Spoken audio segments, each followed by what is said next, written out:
طیبتن انک سمیع الدعاء فنادته الملائکۃ وهو قائم یصلی فی المحراب. ابھی وہ محراب میں کھڑے ہی تھے، فرشتے آ کر کے بشارت دینے لگے، اے زکریا آپ کو مبارک ہو، اللہ آپ کو یحییٰ علیہ السلام کی شکل میں ایک بیٹا دینے والا ہے. بیٹا بھی دے رہا ہے لیکن ساتھ میں نبی بنا کر دے رہا ہے.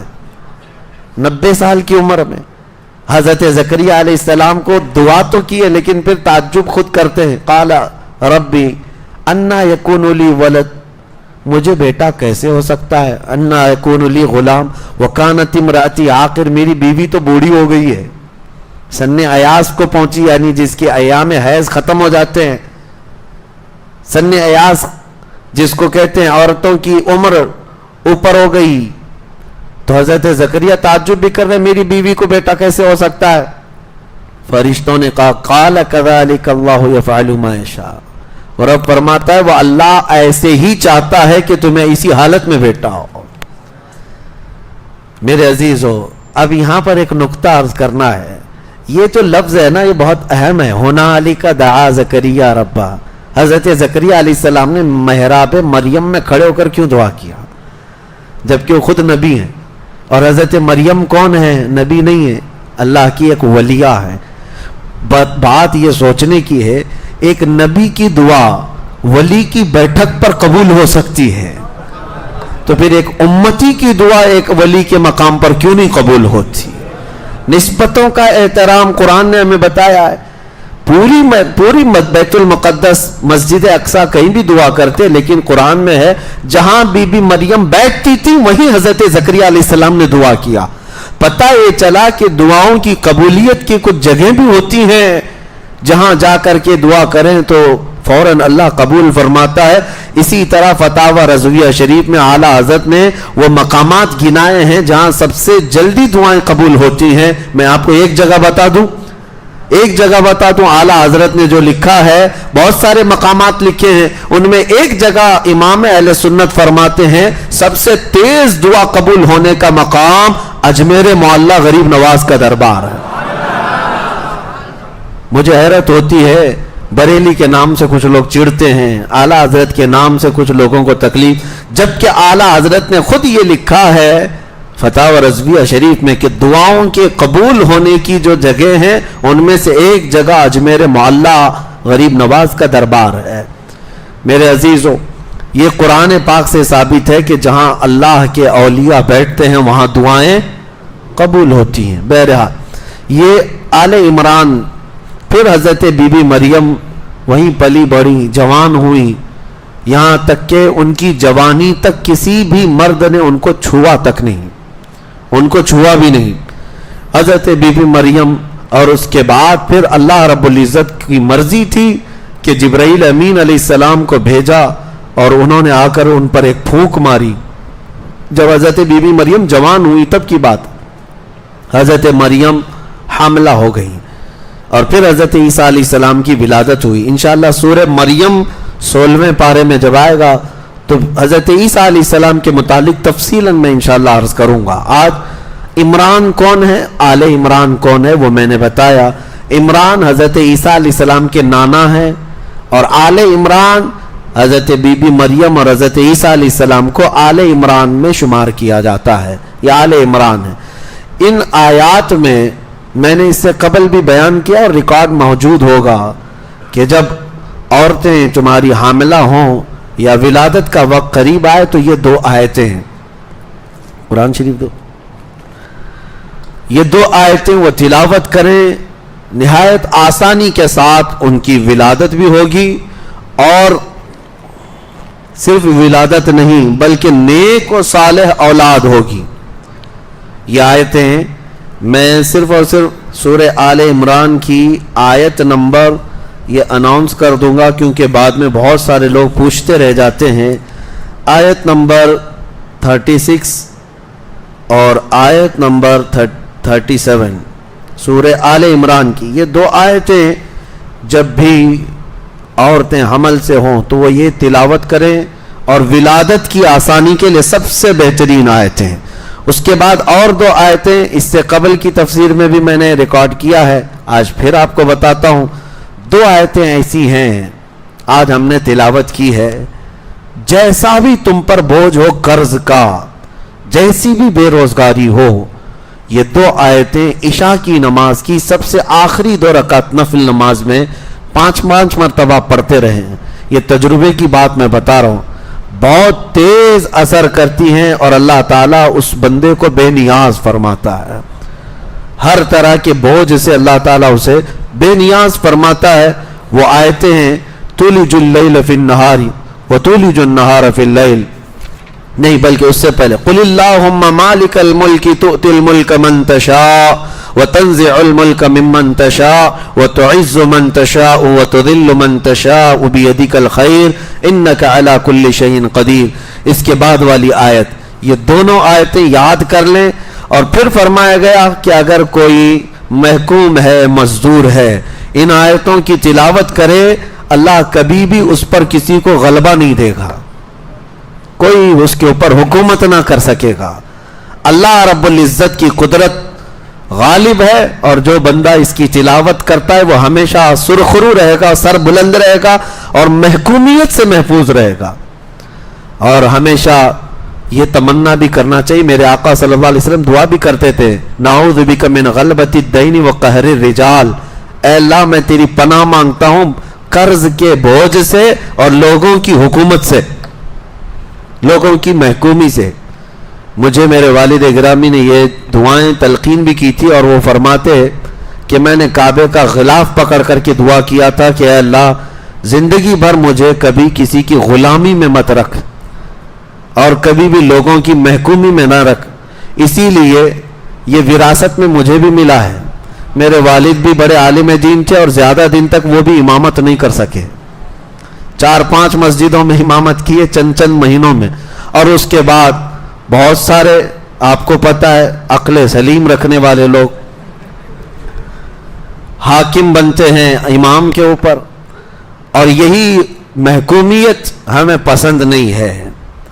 عالم ہے تو اللہ تبارک و تعالیٰ نے مصلح عطا کیا ہے. ہم کبھی یہ نہیں چاہتے کہ آپ کے اوپر حکومت کریں، لیکن ہم یہ بھی نہیں چاہتے کہ کوئی جاہل جو ہے عالم کو ہانکتا رہے. ہاں، کوئی جاہل عالم کو ہانکتا رہے. یہ میں آپ کو بتاؤں، ایک بہت بڑے بزرگ علامہ تقی الدین رحمۃ اللہ تعالی علیہ، ہمارے علاقے کے بہت بڑے پائے کے بزرگ ہیں، ولی ہیں. وہ ایک دارالعلوم کے صدر مدرس بھی تھے، پڑھاتے تھے.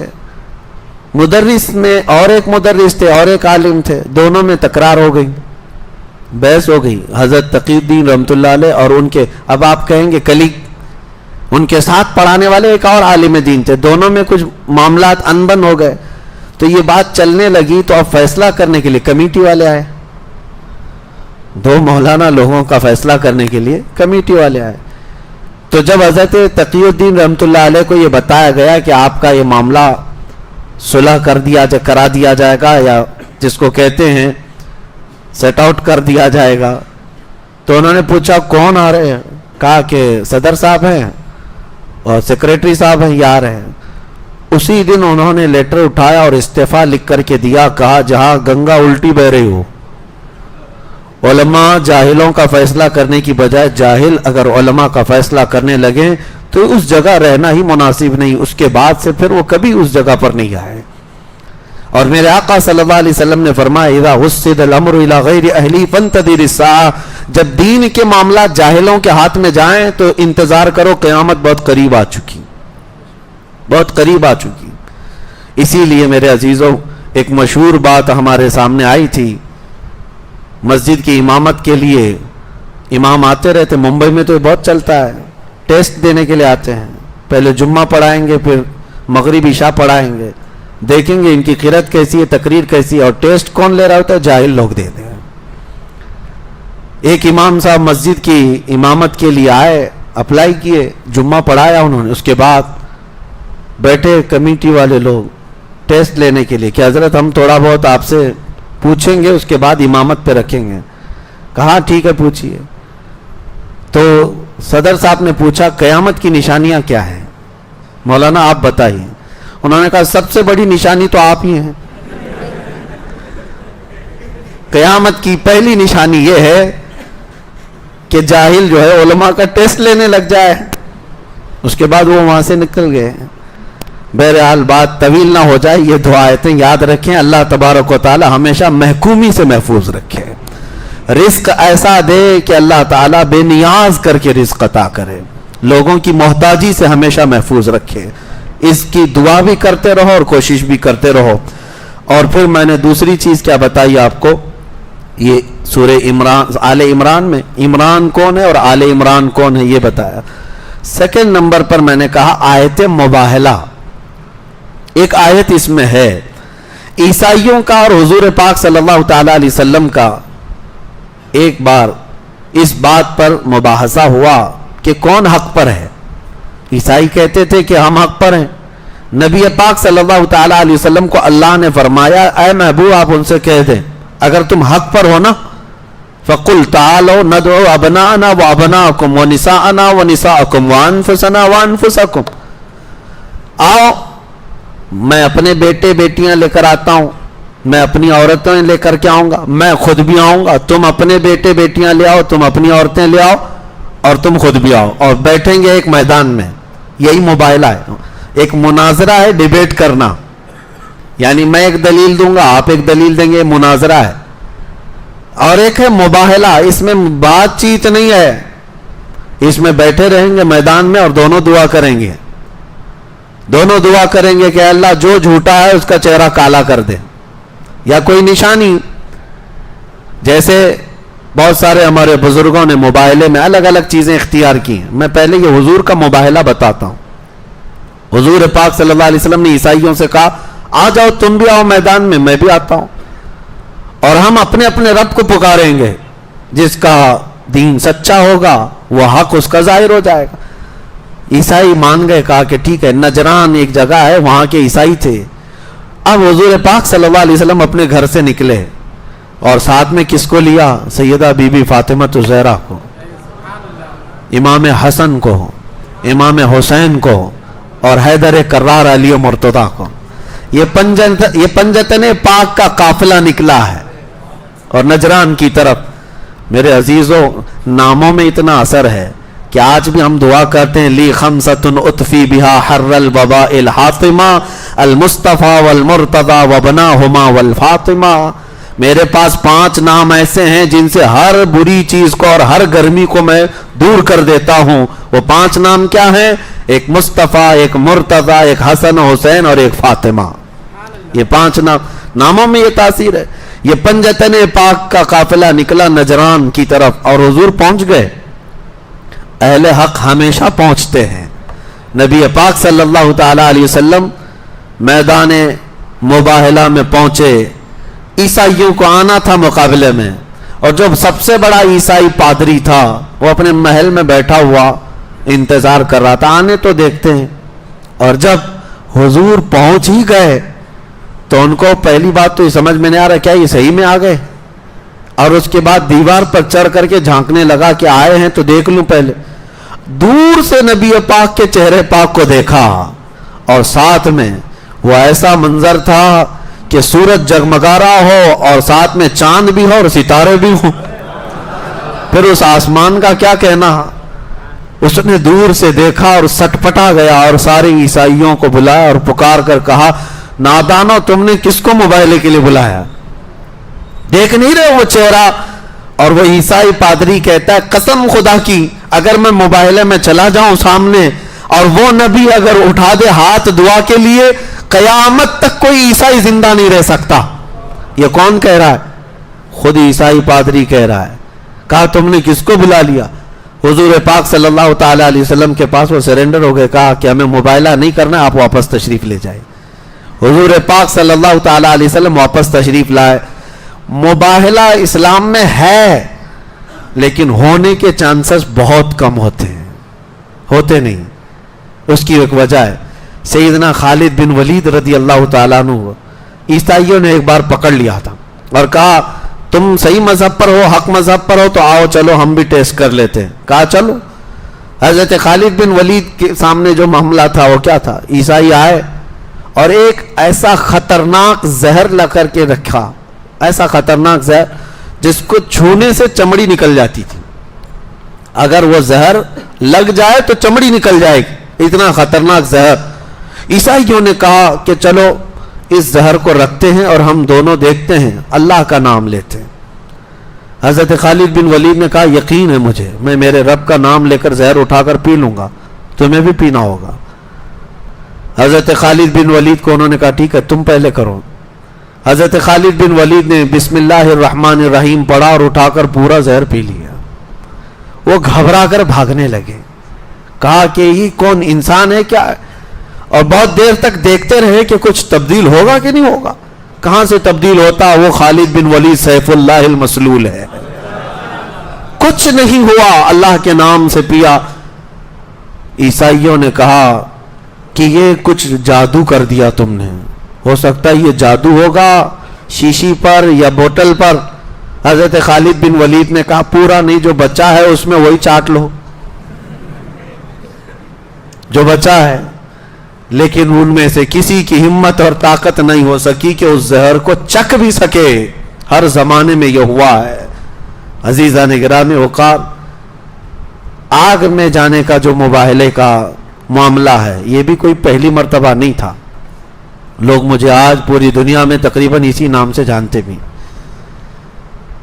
نبی پاک صلی اللہ تعالی علیہ وسلم کی عزت کی بات تھی، ہم نے مباہلے کا اعلان کیا تھا، اور ظاہر سی بات ہے کوئی پری پلان اور منصوبہ بندی نہیں ہوتی، یہ جذبات ہوتے ہیں، یہ ایمانی تقاضا ہوتا ہے۔ ہم نے بہت دنوں تک دیکھا ان کو ڈیبیٹ کرنے کا کوئی مسئلہ ہی نہیں، اور ان کے میدان ہے، ان کا میز ہے، ان کے ٹٹو ہیں، ان کا میڈیا ہے، جس کو چاہے لڑاتے رہیں۔ اس کے لیے ہم نے کہا تھا سیدھی سی بات ہے کہ آؤ میدان میں اترتے ہیں، کوئی میڈیا والا آئے نہ آئے، ہم بھی اتر کر کے آگ میں چلتے ہیں، تم بھی اتر کر کے آؤ، دیکھا جائے گا۔ میرے عزیزوں، یہ کوئی اس وقت کی کوئی لفاظی یا پکائی نہیں، الحمدللہ اس اعلان پر آج بھی میں برقرار ہوں، آج بھی آخری سانس تک ہم برقرار ہیں اس چیز پر۔ ہمارے دین پر ہمیں یقین ہے، مجھے میری ذات پر نہیں، میرے رب کی ذات پر یقین ہے، اور میرے نبی کے سچے ہونے پر ہمارے وجود سے زیادہ یقین ہے، ہمارے وجود سے زیادہ یقین ہے۔ یہ ضروری نہیں کہ ہم بہت پاکیزہ لوگ ہیں، بہت بڑے ولی ہیں یا پرہیزگار ہیں، نہیں، ہمیں ہماری طرف کوئی یقین نہیں ہے، لیکن اللہ کی ذات پر یقین ہے۔ یہ پہلی مرتبہ نہیں، سرکار مفتی اعظم ہند رحمۃ اللہ تعالی علیہ کے زمانے میں بھی اس طرح کا معاملہ پیش آیا، اور ایک بڑے بزرگ ہیں ابو مسلم خلانی، ان کے زمانے میں بھی ایسا معاملہ پیش آیا آگ میں اترنے کا، اور وہ اتر کر کے بھی دکھائے۔ حضرت مفتی اعظم ہند رحمۃ اللہ تعالی علیہ کے زمانے میں شدھی کرن ایک تحریک چل رہی تھی، گھر واپسی، بہت سارے لوگوں کو مرتد بنا رہے تھے لوگ۔ تب ایک بہت بڑے پنڈت اور سوامی کو انہوں نے چیلنج کیا تھا آگرہ کی سرزمین پر، کہ ایک بہت بڑی کڑھائی تیل میں پک رہی تھی اور آگ لگی ہوئی تھی۔ مفتی اعظم ہند رحمۃ اللہ تعالی علیہ اور شیر بیش اہل سنت علامہ حشمت علی خان رحمۃ اللہ علیہ، یہ دونوں تھے، اور جو سوامی تھا، جو پنڈت تھا، وہ بکواس کیے جا رہا تھا، تو آپ نے اس سے کہا کہ اگر تو اپنی تمام باتوں پر سچا ہے تو آجا اس کڑھائی میں کود جاتے ہیں، یہ گرم کھولتا ہوا تیل ہے، یہ آگ لگی ہوئی ہے۔ اس نے سوچا کہ یہ مذاق میں کہہ رہا ہے مولوی، پھر انہوں نے کہا، کھینچ کر کے جب قریب لایا تو تھر تھر کانپنے لگ گیا، کہا کیا حقیقت میں کرے گا یہ؟ یہی معاملہ سلطان الہند غریب نواز کی بارگاہ میں بھی ہے، آپ کے ساتھ بھی ہوا۔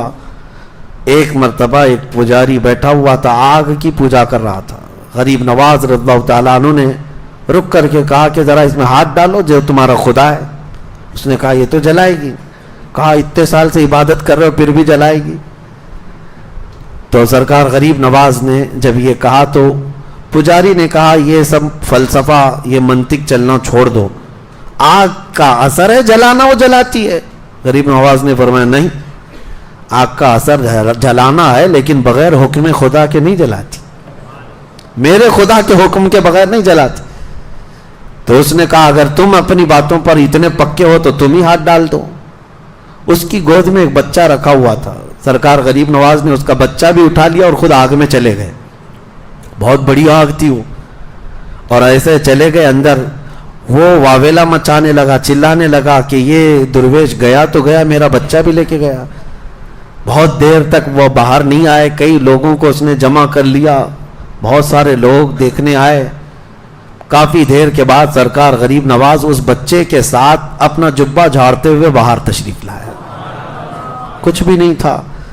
بچے کو لے کر کے اس نے دیکھا تو ماتھا بھی ٹھنڈا ہے, جسم بھی ٹھنڈا ہے, سب پکڑ کر کے دیکھو تو آگ کا کوئی اثر ہی نہیں. بچہ تو غریب نواز کا نہیں تھا, بچہ اسی کا تھا. سرکار غریب نواز رضی اللہ تعالیٰ عنہ نے ثابت کر دکھایا. آگ میں وہ حقانیت ثابت کرنے کے لیے, اپنی کرامت نہیں, اللہ کی وحدانیت اور اسلام کی حقانیت ثابت کرنے کے لیے گئے اور واپس آئے. لیکن ساتھ میں یہ بھی بتا دیا جو ان کے دامن سے وابستہ ہوتا ہے, وہ چاہے کسی کا بھی بچہ ہو, اللہ اسے بھی محفوظ رکھتا ہے. اسی لیے ہمارے نعرے کیا ہوتے ہیں؟ غوث کا دامن, یہ بولتے ہیں نا, خواجہ کا دامن. کیوں کہتے ہیں ہم؟ اسی لیے کہ ان دامنوں سے لگے رہیں گے, دنیا کی آگ سے بھی محفوظ اور آخرت کی آگ سے بھی انشاءاللہ محفوظ رہیں گے. یہ آیت مباہلہ. سیکنڈ چیز میں نے آپ کو بتا دی, مباہلہ کیا ہوتا ہے؟ مباہلہ حق کی اظہار کے لیے باطل اور حق کے درمیان ایک ایسا مقابلہ کہ دونوں اپنے اپنے خداؤں کو پکاریں اور اللہ رب العزت حق کو ظاہر فرماتا ہے. تیسری چیز میں نے آپ کو کہا, محمد صلی اللہ تعالی علیہ وسلم اللہ کے رسول.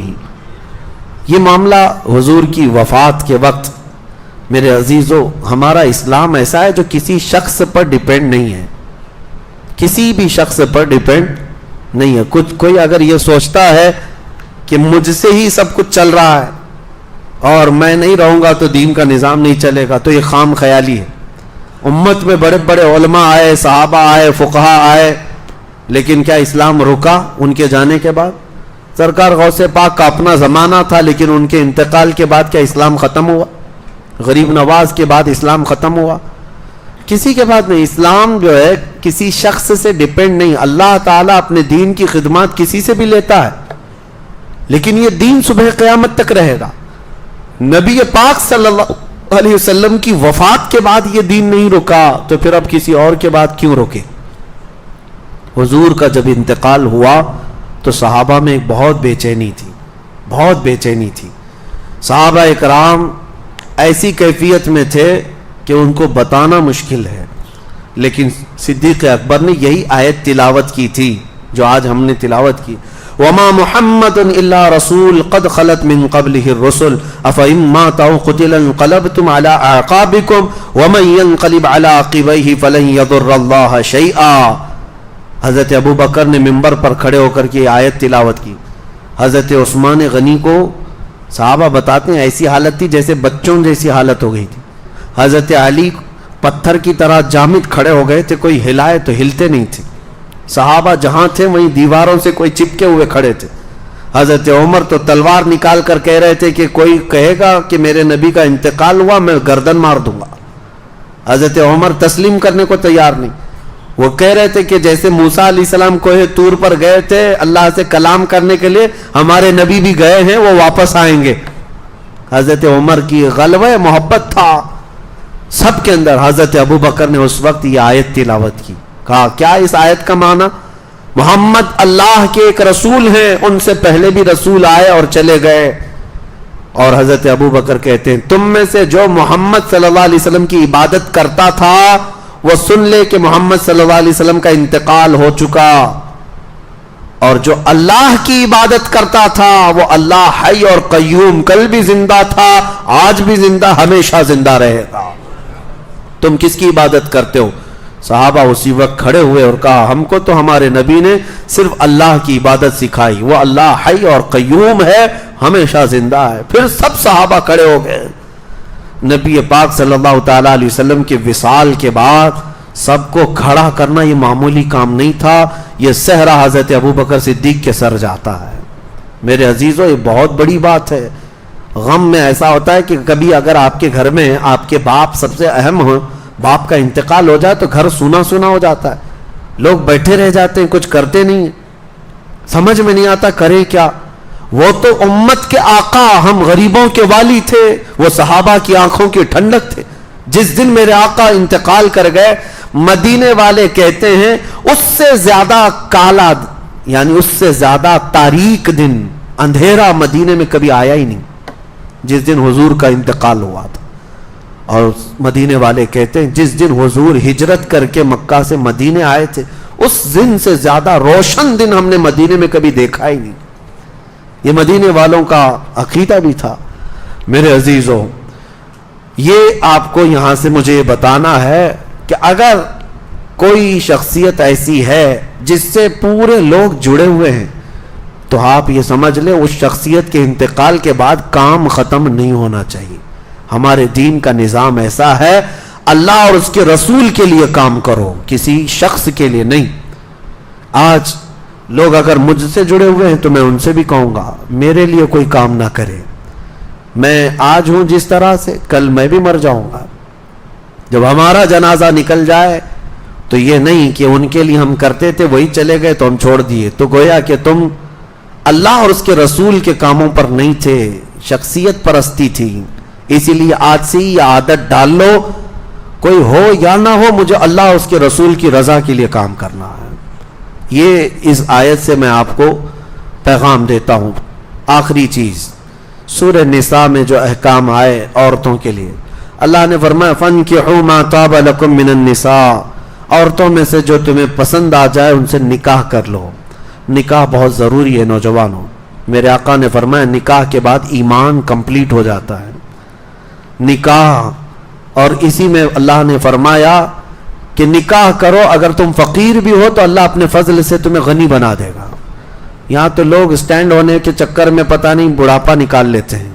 ابھی میں سیٹل نہیں ہوا، شادی کب کرنا ہے؟ ابھی سیٹل نہیں ہوا. سیٹل کب ہوگا؟ ابھی سٹینڈ نہیں ہوا. تو کیا ایک پاؤں پہ کھڑے ہیں؟ ابھی چلتے پھرتے ہیں، سب کچھ ہے، کھاتے پیتے ہیں، لیکن ابھی سیٹل نہیں ہوئے.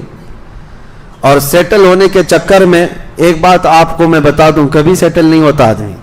کبھی جو دماغ میں چل رہی نا وہ چیزیں کبھی نہیں آتی. اسی لیے نکاح کی اگر عمر ہو گئی ہے تو نکاح کر لیں. ابھی میں آپ کو بتاؤں، ایک نوجوان کا مجھے میسج بھی آیا.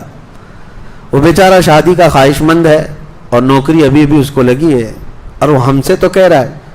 ہم نے کہا گھر میں بتا دو. کہا ابا ماریں گے.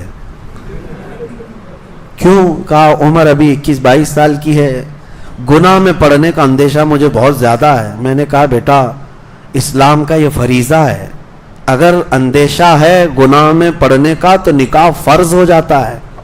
فرض ہے، سنت نہیں، فرض ہو جاتا ہے. میں نے اس سے کہا کہ جاؤ گھر میں کہہ دو.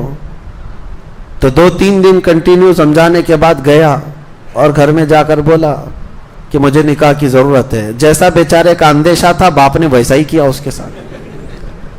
پھر اس نے کہا کہ میں حضرت نہیں کہہ رہا تھا کہ میرے باپ ناراض ہو جائیں، اب تو مجھ سے کہا ہے کہ تجھے گھر میں کھانا پانی بھی نہیں دیں گے. بہت ناراض ہیں. کہا شادی پر ناراض؟ کہا باپ کی مرضی سے شادی کرنا ہے، باپ کی مرضی سے شادی کرنا ہے. اس کے اندر کیا چل رہا ہے باپ کو کیا پتا ہے؟